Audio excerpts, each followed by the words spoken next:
Hello and welcome. My name is Jessica Gem, and in this video I'm making a piece of a friend's character, Alyssa, from D&D. Let's jump in!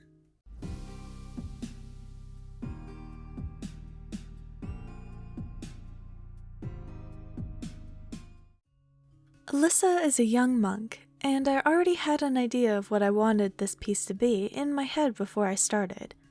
I decided to go with a bust-up pose where she's running and looking over her shoulder.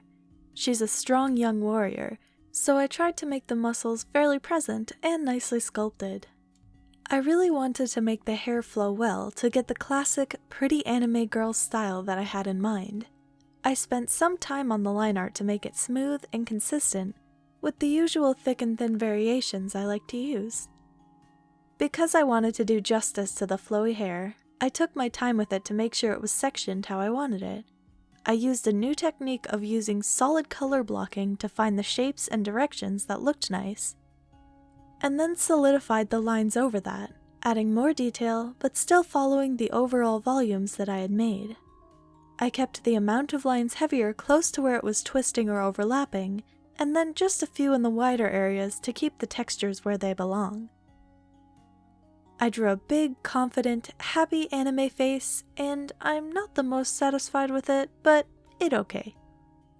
Before putting in the base colors, I thickened some of the line intersections, and then attempted a soft, airbrush shading technique on the skin, gradually finishing the rest of the bases.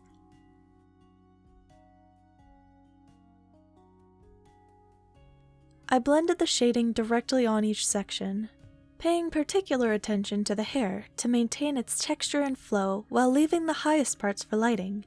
As Alyssa has two-tone hair, I made sure to differentiate the shades in the shadow as well.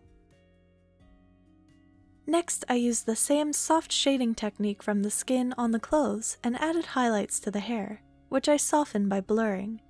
I adjusted the hair's shading and tested different layer styles to make it pop. I went with a solid purple background that complemented the other colors, and added some subtle color variations. To polish the piece further, I added all my sharp highlights and loosely colored some of the line art. I made a few more color and lighting adjustments to ensure that the piece was balanced and visually appealing. Finally, I added some sparkles to give the piece a bit of magic and fun.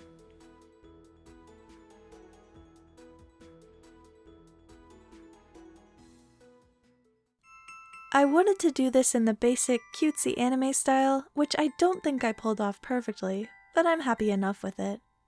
Thank you so much for watching. I hope you've enjoyed, but that's all for now, so farewell, and have a wonderful day.